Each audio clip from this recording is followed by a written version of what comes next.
السلام علیکم دوستوں. آج ہم گفتگو کریں گے آرٹیفیشل انٹیلیجنس اور اگلا جو دور آنے والا ہے انسانی تاریخ میں.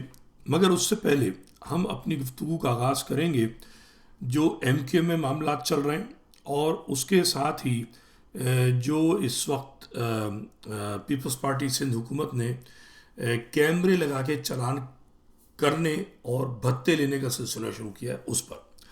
تو سب سے پہلے تو ہم بات کریں گے ایم کیو ایم کی جو دھڑا بندی چل رہی ہے.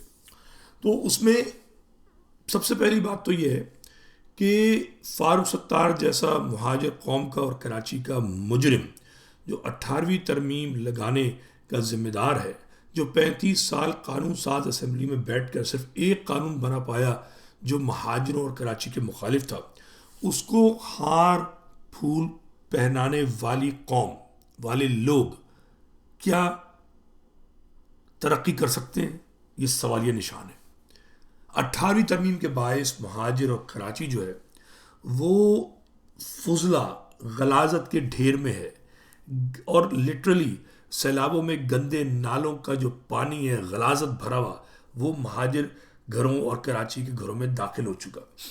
اس کے باوجود فاروق ستار جیسے مجرم، حیدر عباس رضوی جیسے مجرم جب کراچی میں نکلتے ہیں تو لوگ ان کا استقبال کرتے ہیں، ان کا واہ واہ کرتے ہیں. تو ایسے پڑھے لکھے بے شعور لوگ کیا کبھی آگے بڑھ سکتے ہیں؟ مجھے نہیں معلوم.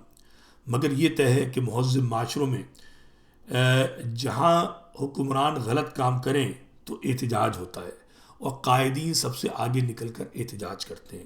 نہیں تو عوام جو ہے وہ ان پر کچھ نہیں ہے تو آوازیں کستی ہے. فاروق ستار پر نہ کبھی کسی نے آواز کسی، نہ کوئی ٹماٹر پھینکا، نہ جو ہے گریبان پکڑ کر سوال کیا. تو ظاہر سی بات ہے جب آپ سمم بکمن امیون بنے رہیں گے تو بھائی آپ کو زندہ لاش کہا جائے گا، زندہ لاش سمجھا جائے گا، آپ کو تباہ و برباد کیا جائے گا. تو جو لوگ یہ سمجھتے ہیں کہ یہ نااہل ہیں اور ان کو فارم 47 کا سمجھتے ہیں اور وہ سمجھتے ہیں کہ جی الطاف ان کا انداتا ہے، تو بھائی الطاف تو یہاں گراؤنڈ پر ہے نہیں، پہلے بھی نہیں تھا. 35-40 سال سے تو 35 سال سے تو گراؤنڈ پر نہیں ہے. جو بندہ گراؤنڈ پر ہے ہی نہیں، جب آج سے 35 سال پہلے اس جیسے لوگ کرپشن کا شکار ہو گئے تو الطاف ابھی کیا کر لے گا؟ پہلے ہیلو ہائی میں کچھ نہیں ہو سکا، ایک قانون نہیں بنا مہاجر مفاد میں، جبھی تو یہ حشر ہو رہا ہے. ساری طاقت کے بعد آپ نے 18ویں ترمیم کی تھی. میں 2009 سے سمجھا رہا تھا، واحد باشعور آدمی اس پوری قوم کا. لوگ گالیاں دیتے، ان کو یہ ڈرامے باز پسند ہے. تو بات یہ ہے کہ الطاف تو مائنس ہے، وہ کچھ نہیں کرنے والا. اگر آپ اس کے انتظار کر رہے ہیں تو آپ کی اگلی نسلیں برباد ہو جائیں گی، آپ کو خود کچھ کرنا ہوگا. اور جو جماعت اسلامی کو ووٹ دینے والے ہیں وہ بھی اس وقت بتائیں کہ جماعت اسلامی کا کیا کردار ہے. صفر کردار چل رہا ہے، کچھ نہیں کر رہی جماعت اسلامی، احتجاجی سیاست کی عادی ہے مگر ابھی خاموش بیٹھی ہوئی ہے. تحریک انصاف اپنے نعوذ باللہ معبود اپنے پروردگار عمران خان کی بقا کی جد و جہد کر رہی ہے. اس کا عوام سے، مہاجروں سے، کراچی سے کوئی تعلق نہیں ہے. ویسے بھی کراچی سے ان کا کبھی کوئی دلچسپی رہی نہیں، وہ صرف جو ہے عمران خان سے دلچسپی رکھتے ہیں. تو ایسی صورتحال میں اب آپ تنہا ہیں. کوئی یہ کہہ دے گا کہ جی ندیم بھائی آفاق احمد، دیکھیں آفاق احمد جو ہے وہ نان گریجویٹ، جو گریجویٹ ایسوسی ایشن سے خطابات کر رہے ہیں، مذاق نہیں ہے. ایک پڑھا ان پڑھ آدمی، ایک دہشت گرد آدمی، ایک بندوقی کی سیاست کرنے والا بندہ جو قتل و غارت گری کے الزامات میں جیلوں میں رہا ہو، وہ اپنے آپ کو مہاجروں کا چیئرمین کہنے کی کوشش کر رہا ہے. وہ آدمی جس نے ہمیشہ پیپلز پارٹی کے لیے کام کیا ہو، جس کا جو نام نہاد جو ڈرامائی احتجاج رہا وہ بھی پیپلز پارٹی کو دوام بخشنا ہو، وہ کبھی پٹھانوں سے لڑانے کی بات کرتا ہے، کبھی سندھیوں سے لڑانے کی بات کرتا ہے. کیا ایسا شخص قیادت کا اہل ہو سکتا ہے؟ نہیں، میرے نزدیک وہ شخص بالکل ہی نااہل آدمی ہے. مگر کیا آپ گھروں پر بیٹھے رہے؟ نہیں، گھروں پر مت بیٹھیے. جو ایم کیو ایم کی آپس میں چپقلش چل رہی ہے اس میں حصہ بنیے. ان سے کہیے ہمیں مہاجر قومیت کی وہی تحریک چاہیے جو کہ 86 میں تھی، مگر سندھ درست ہو، کراچی کے حقوق کی بات ہو. وہ سارے جو حقوق ہمیں سب کو پتہ ہے جو چھینے گئے، آج کل جو ہے وہ تعلیمی قتل ہو چکا ہے، معاشی قتل ہو چکا ہے، سماجی سیاسی انتظامی ہر طور پر پیپلز پارٹی کے بینر تلے سندھ کے نسل پرست نے گلا دبا دیا ہے مہاجر کا. ٹھیک ہے, اور اس گلا دبانے کے سلسلے میں مہاجر خاموش بیٹھا ہوا ہے. اب آپ مجھے بتائیے کہ یہ ایم کیو ایم یہ بات کرتی ہے, سنیے. ایم کیو ایم کا ماسٹر پلان 2020 پر عمل درآمد کرانے کے لیے عوامی دستخطی مہم شروع کرنے کا فیصلہ. اب مجھے بتائیے یہ دستخطی مہم کیوں کرانا چاہتے ہیں, کیا فائدہ ہوگا؟ ارے بھائی آپ M N A M P A ہیں, آپ کہتے ہیں کہ ہم نمائندہ ہیں, تو جائیے قانون سازی کیجیے. فوج جو اگر آپ کو لے کر آئیے اس سے کہیے کچھ کرے. آپ ربر اسٹیمپ بنے ہوئے, آپ نے 26 ترمیم جو تھی لگا دی, مہاجروں کو کچھ نہیں دیا. اب تو کچھ کیجیے, یا پھر احتجاج کیجیے, جیل بھریے, بھوک ہڑتال کیجیے. ہار پھول پہن کر یہ کب تک ڈرامے بازی چلتی رہے گی؟ یہ سوچنے کی بات ہے. اچھا اب ہم آ جاتے ہیں اس پر کیمرے والی بات. دیکھیں مولا علی کا قول ہے کہ اسلامی معاشرے میں اگر حاکم وقت کھانے کے لیے 2 روٹی مہیا کرنے کا سامان پیدا نہیں کر سکتا, حالات پیدا نہیں کر سکتا, تو اس کو حق نہیں ہے کہ اگر کوئی مجبوری میں چوری کرے. ہاتھ کاٹنے کا حق نہیں ہے حکمران کو.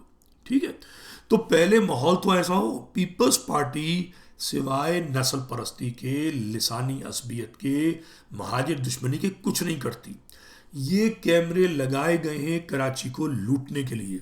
یہ لاڑکانہ میں کیوں نہیں ہے, یہ خیرپور میں کیوں نہیں ہے, دادو میں کیوں نہیں ہے, یہ کراچی میں ہی کیوں لگتے ہیں؟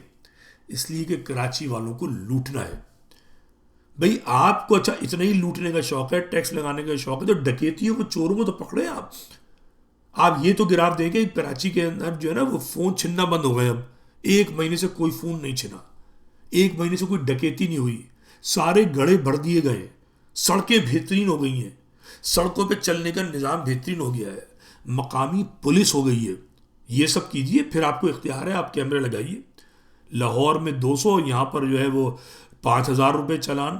یہ جو ہے محکومی ہے, یہ حاکمیت ہے, یہ نسل پرستی ہے, یہ ظلم ہے. مہاجروں کو, کراچی کو غلام بنانا ہے. اب بات یہ ہے کہ مہاجروں کو طے کرنا ہوگا کہ انہیں کسی گڈریے کی ضرورت ہے, اس کے چند کتوں کی ضرورت ہے, اور وہ بھیڑ بکریوں طرح سے آگے بڑھتے رہے بغیر سوچے ہوئے, جیسے اب تک بڑھتے رہے تھے. ایک بندہ تھا جو بتاتا رہا کہ 28 ترمیم غلط ہے اور آج بھی آپ چلے جا رہے ہیں. تو سوچیے, اگر آپ کو بھیڑ بکریاں بنے رہنا ہے جو آپ 35 سال سے بنے ہوئے تھے تو بنے رہیے, یا پھر باشعور بنیے.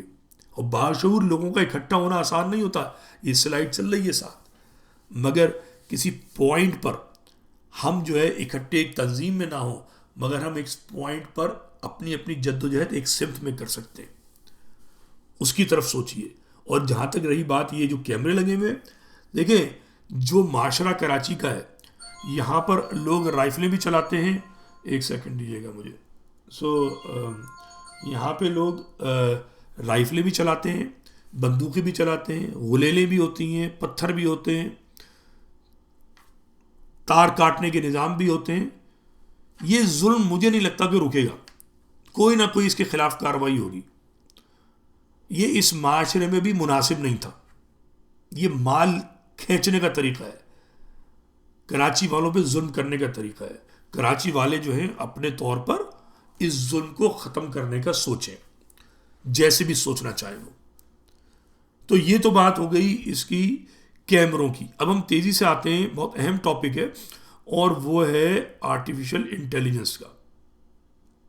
آرٹیفیشل انٹیلیجنس یہ ایک سلائیڈ ہے, آپ اس کو دیکھیے گا کہ دنیا کیا کام کر رہی ہے. آپ پاکستان میں تو ابھی تک نظر ہی نہیں آ رہا کہ اس پہ سوچا بھی جا رہا ہے. امریکہ کے اندر جناب صرف حکومت جو ہے وہ $109 بلین خرچ کر چکی ہے اس پچھلے سال. اس سال بہت زیادہ ہے, ابھی سال ختم نہیں ہوا, اور پچھلے سال ہی 471 بلین یعنی تقریباً ½ ٹریلین جو ہے وہ آرٹیفیشل انٹیلیجنس پہ امریکہ میں صرف خرچ ہو چکا ہے. اور ساتھ ساتھ چائنا کے اندر آپ دیکھ رہے ہیں تقریباً 10 بلین, یونائٹڈ کنگڈم کے اندر 4.5 بلین, اور ایسے ہی انڈیا کے اندر 1.25 بلین, اور مڈل ایسٹ میں بھی کام جاری ہے. پاکستان میں کچھ نہیں ہو رہا. ٹھیک ہے, اب میں آپ کو ایک ایگزامپل دیتا ہوں, وہ یہ ہے ٹیسلا گاڑی ہے. وہ گاڑی کی کمپنی نہیں ہے, وہ ہے روبوٹک کی کمپنی، وہ ہے بیٹریز کی کمپنی، وہ ہے کمپنی آرٹیفیشل انٹیلیجنس کی، ٹھیک ہے. اور وہ جو ہے اس کی قیمت اس وقت جو ہے وہ سمجھ لیں 200 ٹائمز ہے.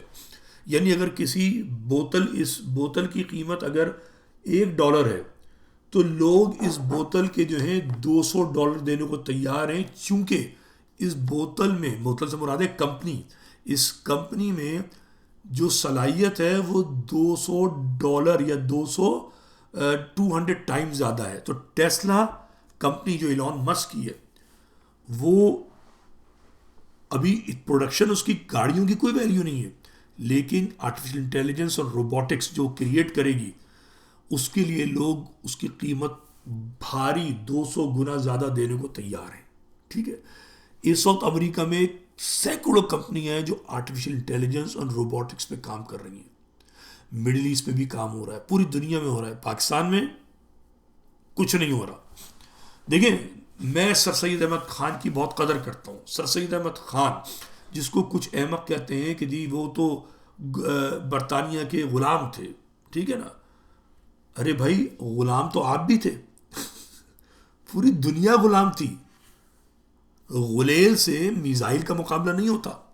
سر سید احمد خان نے طریقہ بتایا تھا کہ لڑائی جھگڑا مت کرو، یہ غدر مت کرو، یہ تم نہیں لڑ پاؤ گے. تعلیم حاصل کرو، پہلے تعلیم حاصل کرو. تعلیم کنجی ہے. میڈیسن، سائنس، میتھمیٹکس، کیا کہتے ہیں، آرمز، انجینئرنگ، میزائل، ٹیکنالوجی، ایئروناٹکس، جہاز، ہر چیز بغیر سائنس کے اور ماڈرن نالج کے نہیں ہو سکتی تھی. یہ سر سید احمد خان نے مشورہ دیا تھا، ادارہ قائم کر کے دیا تھا. مگر ہم نے کیا کیا؟ پاکستان بنانے کے بعد لسانیت، عصبیت، دھرتی ماں، آ رہی بات سمجھ میں، نفرت تباہ کر دیا. وہ جو کہتے ہیں جی ہم 5000 سالہ سندھی ہیں، ان سے کہو جا کر موئنجو ڈارو کو سمجھو تو صحیح میرے باپ. موئنجو ڈارو اپنے زمانے کی 5000 سال پہلے پہلی 3 ثقافتوں میں شامل ہوتا تھا. ثقافت سے مراد یہ نہیں ہے اجرک ٹوپی، ثقافت سے مراد ہے سویلائزیشن، رہن سہن کا طریقہ. جیسے آج مغرب کا طریقہ سب نے اپنا لیا ہے، پوری دنیا پینٹ شرٹ پہنتی ہے، پوری دنیا جو ہے وہ ایک سی ماڈرن طریقے کو استعمال کرتی ہے جو ویسٹ کا ہے. کیوں ہے؟ اس لیے کہ یہ ترقی کرتی ہوئی سویلائزیشن ہے ویسٹ کی. آپ مجبور ہیں، سارا مسلمان دوڑا دوڑا مغرب جا رہا ہے. لندن کا اور نیو یارک کا میئر جو ہے وہ مسلمان ہے. کیوں ہے؟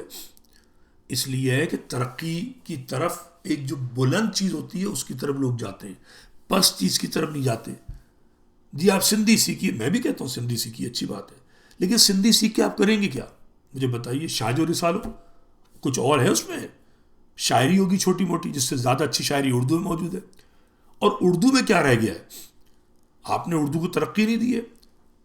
100 سال ہو گئے اردو میں سوائے شاعری کے اور دینی کتابیں لکھنے کے کچھ نہیں کیا. ارے بھائی یہ جو زبان ہے اس کو اگر باقی رکھنا ہے تو چینیوں کی طرح، عربوں کی طریقے سے، انڈینز کی طریقے سے اپنی زبان میں سائنٹیفک مضامین کو لکھنا شروع کرو. ابھی تو تم نے ترجمہ کوئی نہیں کیا ہے، ابھی تو تمہیں اگلے زمانے کے مضمون پتہ ہی نہیں ہے، تم شاعری کرتے ہو، بے مقصد وقت ضائع کرتے ہو. تو نہ اردو ابھی اس لائق ہے کہ وہ اگلی 100 سال 200 سال تک زندہ رہے، اور نہ سندھی اس لائق ہے. اگر آپ کو سندھی سے محبت ہے اس میں ترقی دیجیے. اگر مہاجر ترقی نہیں دے گا اردو زبان کو اور آپ دیں گے تو خود بخود اگر اچھی کتابیں سندھی زبان میں ہوں گی لوگ سندھی پڑھیں گے. بھائی انگریزی پڑھتے نہیں پڑھتے، فرینچ پڑھتے ہیں، جرمن پڑھتے ہیں، چونکہ ضرورت ہوتی ہے، ضرورت ایجاد کی ماں ہوتی ہے. آپ جائیے واپس 5000 سالہ دور میں، جب کشادہ سڑکیں تھیں، بہترین نظام تھا، بہترین انتظام تھا. مگر نہیں، آپ کو تو نعرہ لگانے کا شوق ہے، 5000 سال 5000 سال. ابھی تمہاری اوقات نہیں ہے 5000 سال والی. 5000 سال پہلے جو لوگ تھے بہت عظیم تھے، کاش تم ان جیسے ہوتے، مگر تم نہیں ہو. تم بدترین حالات میں ہو اس وقت. تم کوٹا سسٹم پہ جی رہے ہو, تم جعلی مارکس پہ جی رہے ہو, تم جو ہو جھوٹ مکر فریب غنڈہ گردی پر جی رہے ہو. ایسی اس طریقے سے جینے سے قومیں نہیں بچتی, چاہے وہ سندھی قوم ہو یا مہاجر قوم ہو, نہیں بچتی. بچنا ہے تو تعلیم حاصل کرو, سر سید احمد خان کی قدر کرو, ان کے فلسفے پر قائم ہو. نہیں کرو گے برباد ہو جاؤ گے. تو یہ ایک بہت بڑا مسئلہ ہے. دنیا جا رہی ہے کہاں اب اس وقت؟ دیکھیں ہمارے لوگ تو کیش پہ کاروبار کرتے ہیں بہت زیادہ تر, اور کریڈٹ کارڈ پہ کم کرتے ہوں گے. کریڈٹ کارڈ آج سے 30 سال پہلے 50 سال پہلے ایک ماڈرن طریقہ تھا, نیا نیا آیا تھا پلاسٹک کارڈ. اب اس کی حیثیت ختم ہو رہی ہے. اب آ رہی ہے digital currency, crypto currency, tokens. زمانہ بدل رہا ہے. بلاک چین پر ٹوکنز اور ڈیجیٹل کرنسی. کیا آپ تیار ہیں؟ آپ کو یہ بلاک چین آتی ہے؟ ہر ایک کو نہیں آتی, مجھے بھی نہیں پتا بلاک چین ایگزیکٹلی, معلومات تھوڑی سی ہے, زیادہ نہیں ہے. لیکن معاشرے میں ٹیکنیکل لوگوں کا ہونا بہت ضروری ہے. جیسے مجھے فائنینس نہیں آتا, مجھے جو ہے انجینئرنگ نہیں آتی, لیکن میرے معاشرے میں انجینئرز موجود ہیں کراچی میں, ٹھیک ہے نا, فائنینشیئر موجود ہیں, فائنینشیل انسٹیٹیوٹس موجود ہیں. لیکن آپ کے پاس کرپٹو, آپ کے پاس بلاک چین جو ٹیکنالوجی ہے وہ مجھے نہیں معلوم ہے یا نہیں ہے. ہے تو بڑی اچھی بات ہے, نہیں ہے تو بنائیے, اس میں سیکھیے. ہر چیز انٹرنیٹ موجود ہے. ایسی آرٹیفیشل انٹیلیجنس, اس کو سمجھیے, اس کو سیکھیے, چیزیں آرٹیفیشل انٹیلیجنس میں لے کر جائیے, اس پہ انویسٹ کیجیے. جو کراچی کے جو ہمارے لوگ ہیں, مہاجر جو ہیں, ان پر بڑا ظلم ہے. کوٹا سسٹم ہے, جابز نہیں دیتی حکومت سرکاری, لات مار دیجیے. یہ ہو سکتا ہے آپ کے لیے مصلحتاً اچھا ہو, کیونکہ سرکاری جاب میں آپ ہو جائیں گے کاہل, جاہل, سفارشی, راشی, دوزخی. پرائیویٹ میں جائیے, محنت کیجیے, آرٹیفیشل انٹیلیجنس کو سمجھیے, بلاک چین کو سمجھیے, روبوٹکس کو سمجھیے, اور اس سے بڑھ کر آگے جو آ رہا ہے وہ ہے کوانٹم ٹیکنالوجی. ابھی تو بلاک چین آئی نہیں ہے. جو لوگ کوانٹم کی طرف جا رہے ہیں وہ کہہ رہے ہیں کہ جب کوانٹم آئے گی تو یہ بلاک چین کے جو میتھمیٹکس ہے, جو پرابلمز ہیں, وہ سیکنڈ میں سالو کر دے گی اور بلاک چین نمٹ جائے گی. ہمارے لوگ تو ابھی وہیں نہیں پہنچے بلاک چین تک, تو وہ کوانٹم میں کیسے جائیں گے؟ کوانٹم آ رہی ہے 10-20 سال میں. دنیا بہت بدلنے والی ہے. تو اگر آپ نے مقابلہ کرنا ہے دنیا سے, آگے بڑھنا ہے, اپنے آپ کو فخر سے کہنا ہے کہ میں مہاجر قوم ہوں, آپ کو اپنے آپ کو فخر سے کہنا ہے میں 5000 سالہ سندھی ہوں, تو بھائی 5000 سال کو اگلے 50 سال تک ملاؤ تو صحیح. موئنجو کے لوگوں سے سمجھو تو صحیح وہ تھے کیا. وہ جو کڑھائی کی چادر ہے اس کو زبردستی اجرک بنانے کی بجائے یہ دیکھو کہ وہاں پر نکاسی آپ کتنی شاندار تھی. کیا تمہارے خیرپور میں, لڑکانہ میں, پٹیدن میں, کیا کہتے ہیں, اور بھی جتنے, ٹنڈو محمد خان, ٹنڈو جام, ان سب جگہوں پر کیا ویسی نکاس کا نظام موجود ہے؟ اور نہیں ہے تو لعنت ہے آپ پہ. بناؤ. جب وہ 5000 سال پہلے بنا چکے تو تم اب کیوں نہیں بنا سکتے؟ یہ کراچی تمہارا بڑا شہر ہے, تم کہتے ہو کراچی سندھ کا دل ہے, سندھ کا تخت گاہ ہے. ابے تخت گاہ کا یہ حال کرتے ہیں جو تم نے کیا ہوا ہے. تو پانی پانی سے چیختے ہو پنجاب کے خلاف, اور یہ جو کراچی کی بربادی ہے اس پہ تم چپ رہتے ہو. اور ہم کہتے ہیں تو ہم سے کہتے ہو کہ ہمیں گالیاں دیتے ہو, گندی گندی ننگی ننگی گالیاں. جواب میں ہم بھی دیتے ہیں پھر. مگر یہ گالیاں اور جواباً گالیاں مسائل کا حل نہیں ہے. مسائل کا حل یہ ہے کہ آپ آگے بڑھیے. میں ذات کی بات نہیں کرتا, مگر میرا بیٹا جو ہے وہ نیویڈیا کمپنی, جو سب سے بیسٹ چپ میکنگ کمپنی ہے آرٹیفیشل انٹیلیجنس کی, اس میں وہ اگلے زمانے کے ڈیزائن بنانے کا جو ان کا وہ ہے کیا کہتے ہیں ٹیم ہے, اس میں ہے. جو وہ چیزیں بتاتا ہے وہ مارکت الآرا ہیں, سمجھ سے اوپر سے گزر جاتی ہیں. ہمارے بچے یہاں بہت ترقی کر رہے ہیں. کوئی بیوقوف اگر آپ سے کہتا ہے کہ امریکہ کے اندر لوگ بدحال ہیں, ایسا نہیں ہے, بہت آسودہ حال ہیں, بہت اچھے حالوں میں. ایک بات آ گئی ہے ضمناً, تو کیا کہتے ہیں, میں بڑا فخر ہے مجھے, بڑا شکر ہے پروردگار کا کہ میرا بچہ اتنا لائق ہے کہ وہ دنیا کی سب سے بڑی کمپنی کے سب سے بہترین سب سے اعلیٰ ڈپارٹمنٹ میں کام کر رہا ہے اور ابھی گریجویٹ ہوا ہے. ٹھیک ہے نا. یہ کراچی کا لہو ہے. اگر ہمارے بچوں کو، کراچی والوں کو یہ موقع دیا جائے کہ وہ آگے بڑھیں تو وہ آگے بڑھیں گے. جو لوگ آج کل اسپتال بناتے ہیں نا وہاں پہ، میں امریکہ میں دیکھتا ہوں، میں تو امریکہ کے جو مہاجر ہیں ان سے بہت پریشان ہوں. نہایت گھٹیا قسم کے لوگ ہیں، میجورٹی، سب نہیں، میجورٹی.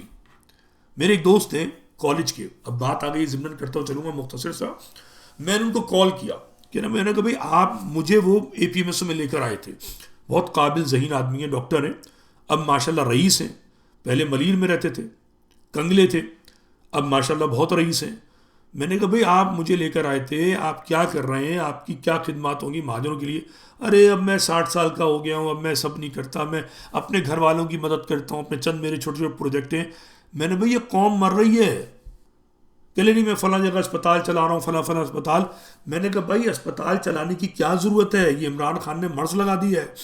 بے پروردگار نے دعوت نامہ بھیج دیا تمہیں، تمہاری کڈنی فیل کر دی پروردگار نے، تمہارا ہارٹ فیل کر دیا پروردگار نے، تمہیں اسٹروک کر دیا پروردگار نے. تمہارا دعوت نامہ ہے کہ چلے آؤ میری طرف، میں تمہیں جنت کی طرف بلا رہا ہوں، آؤ جنت میں آ جاؤ میرے مسلمانوں، آ جاؤ. تم نے بہت عبادت کی، ابھی اور کر لو، مگر جنت کی طرف آ جاؤ. تمہیں میں نے فالج دے دیا، تمہیں میں نے کینسر دے دیا، تمہیں میں نے کڈنی خراب کر دی. تو یہ دعوت نامہ ہے پروردگار کی طرف سے جنت کی طرف، مگر تم نہیں، ہم نہیں جائیں گے، ہم نہیں جائیں گے. اس کا مطلب ہے تمہیں جنت پہ بھروسہ نہیں ہے. بھائی رسول اللہ نے تو کوئی اسپتال نہیں بنایا، رسول اللہ نے تو کوئی طب نہیں بنایا، انہوں نے پیغام حق دیا. تو تم پیغام حق تو دینا نہیں چاہتے ہو. تمہاری ہوا نکلتی ہے مہاجر پر بات کرنے سے امریکہ میں بیٹھ کے، مگر اسپتال بناتے ہو کہ پروردگار کا جو دعوت نامہ ہے اس کو کینسل کرا دیں ہم. یہ بند کر دو اسپتال بنانا. جو مرنے والا ہے اس کو مرنے دو. وہ مر نہیں رہا، وہ انتقال کر رہا ہے. وہ اس دنیا سے بہتر دنیا کی طرف جا رہا ہے، اس دنیا کی طرف جس کو طالبان خودکش دھماکہ کر کے جانے کی کوشش کرتے ہیں، مگر وہ دوزخ میں جاتے ہیں، چونکہ خودکشی حرام ہے اسلام میں، لیکن طبعی موت حلال ہے. یہی طریقہ ہے مرنے کا. کہیں نہیں کہا کہ آپ اپنی جان بچاتے پھرو. دعا مانگو اللہ سے، قرآن بھی کہتا ہے دعا مانگو، دعا مانگو، پروردگار بچانا ہو تو بچا لے گا. تم کیوں جو ہے پروردگار کے دعوت نامے میں گڑبڑ کرتے ہو؟ قوم کو تعلیم دو تاکہ قوم جو ہے دنیا میں سر اٹھا کر چل سکے، اس پہ کام نہیں کرتے. مہاجر ذہنی طور پر اربنائز لوگ ہیں، شہری بابو ہیں. میں تھوڑی سی اور بات کر کے ختم کروں گا، آرٹیفیشل انٹیلیجنس کی بات کر رہا ہوں. دیکھیں میں اور ایک صاحب کا نام لے کے بات کرتا ہوں، متین یوسف. متین یوسف سابق چیئرمین اے پی ایم ایس او. ٹھیک ہے، میں ان کے سامنے بہت چھوٹا تھا اس وقت، کوئی حیثیت نہیں تھی. وہ چیئرمین بنے تھے اور چیئرمین بننے کے بعد کونسلر بنے اور عہدوں پر رہے. اب ماشاءاللہ میری لینڈ میں امریکہ میں بڑی کامیاب زندگی گزار رہے ہیں. ٹھیک ہے، سوال یہ پیدا ہوتا ہے کہ ان کا کردار کیا ہے؟ کوئی کردار نہیں ہے مہاجر قومیت کے مالک سے، صفر. عیاشی کر رہے ہیں. کیوں کر رہے ہیں پتہ ہے آپ کو؟ دیکھیں انہوں نے مفاد حاصل کیے، کونسلر بنے، اس قوم کے بچوں کے لہو کی قیمت پہ بنے، عیاشی کی، لیڈری کی. جب یہاں آ گئے تو کم سے کم قوم کے مفاد کے لیے بات تو کر سکتے ہیں، ایک ویلاگ بنا سکتے ہیں، مل کر کوئی تنظیم بنا کر مہاجروں کی وکالت کر سکتے ہیں. مگر نہیں، چونکہ یہ اربن لوگ تھے، مفاد پرست تھے. اربن جو لوگ ہوتے ہیں، شہری بابو جو ہوتے ہیں، وہ مفاد پرست ہوتے ہیں، اپنا ذاتی مفاد. تو ذاتی مفاد نکل گیا، لیڈر بن گئے، کونسلر بن گئے، اب عیاشی کر رہے ہیں، پرواہ نہیں ہے. ایسے ہی جو ڈاکٹر حضرات ہیں جن کی میں دوست کی بات کر رہا ہوں، مفاد پرست خود غرض لوگ ہیں. خود غرض لوگ جب ان کا فائدہ ہو جاتا ہے تو پھر وہ بھول جاتے ہیں قوم کو. اس معاملے میں سندھی بولنے والے اربنائز نہیں ہیں، جب ہو جائیں گے وہ بھی ایسے ہو جائیں گے. وہ زمین سے جڑے ہوئے ہیں، ان کو زمین سمجھ میں آتی ہے، اسی لیے وہ دھرتی ماں کہتے ہیں جو غلط ہے، مگر زمین سے جڑے ہوئے ہیں. اور یہ جو ہمارے مہاجر ہیں ان کو متروکہ سندھ سمجھ نہیں آتا، کیونکہ وہ زمین سے نہیں جڑے ہوئے، وہ مفاد سے جڑے ہوئے ہیں. مہاجر کا مفاد یہ مجھے نوکری مل جائے، مجھے مکان مل جائے، مجھے ڈگری مل جائے، مجھے عہدہ مل جائے، کونسلر بن جاؤں، وزیر بن جاؤں. تو جن کی سوچ مفاد کی ہوتی ہے وہ قومیں برباد ہو جاتی ہیں. اسی لیے مہاجر برباد ہو رہا ہے. اگر الطاف اور ایم کیو ایم والوں کی سوچ قوم سے ہمدردی کی ہوتی تو 88 میں یہ قانون سازی کرتے قوم کو بچانے کی, یہ 90 میں قانون سازی کرتے قوم کو بچانے کی, یہ 18ویں ترمیم منظور نہیں کراتے, کہتے کھڈے میں جاؤ تم کرا لو, ہم اس کا ساتھ نہیں دیں گے. مگر یہ مفاد پرست تھے, انہوں نے قوم کو بیچا. تو یہ جو قوم کو بیچنے کا جو کاروبار مہاجر کر رہا ہے اس کو ترک کرنا ہوگا. سندھی بولنے والوں سے سبق سیکھنا ہوگا. اور سندھی بولنے والوں کو میرا مشورہ یہی ہے کہ آپ مہاجروں پر جو ظلم کر رہے ہیں اس سے آپ کے سندھ کا بھی کوئی بھلا ہونے والا نہیں ہے. آپ بھی سوچیے یہ آرٹیفیشل انٹیلیجنس یہ ہے اگلا دور. بجائے یہ کہنے کہ ہم 5,000 سالہ سندھی ہیں, آپ یہ کہیں کہ ہم اگلے 50 سال تک ہمیں سندھی رہنا ہے, سندھی زبان میں آرٹیفیشل انٹیلیجنس کو لے کر آئیے, ترقی دیجیے اس کو. مگر ترقی تبھی ہوگی جب آپ سفارش کوٹا سسٹم اس سے باہر نکلیں گے, ورنہ آپ اسی میں گھسے رہیں گے, برباد رہیں گے. تو بہرحال میری بات جو ہے میرے خیال میں ختم ہو گئی, مزید اب بات مجھے نہیں کرنی. اپنا خیال رکھیے. اگلا جو دور آ رہا ہے کوانٹم ٹیکنالوجی کا 20 سال بعد, اس کی تیاری کریں. جو دور آ چکا ہے بلاک چین ٹیکنالوجی کا, اس سے استفادہ حاصل کریں. جو آرٹیفیشل انٹیلیجنس تیزی کے ساتھ آ چکی ہے اور بڑھ رہی ہے اس میں گھسیے. روبوٹکس کی تیاری کیجیے, ٹیکنالوجی میں آئیے, چیزیں ایجاد کیجیے, اس کو دنیا کو بیچیے. آپ کو سرکاری نوکری کی ضرورت نہیں ہے. اور جو لوگ میں بات کر رہا تھا جو اسپتال بنانا چاہتے ہیں, اسپتالوں کو بنانا بند کیجیے. جو شدید بیمار ہیں, مریض ہیں, جن کو دعوت نامہ آ گیا ہے, وہ مریض نہیں ہیں, وہ اس وقت کھڑے ہوئے ہیں اس دروازے پر کہ جہاں اللہ نے ان کو بلاوا بھیج دیا اپنی طرف بلانے کا. انہیں جانے دیجیے اللہ کے قریب. اگلی نسل جو ابھی جوان ہو رہی ہے جس سے کام لینے ہیں ان کی طرف توجہ دیجیے. اسکول شاندار آرٹیفیشل انٹیلیجنس کے, کوانٹم ٹیکنالوجی کے, ان کو کھولنے کی طرف جائیے. اردو کے اندر ٹیکنالوجی کو ٹرانسلیٹ کیجیے, اس پہ پیسہ خرچ کیجیے. سوچیے گا اس بات کو. خدا حافظ.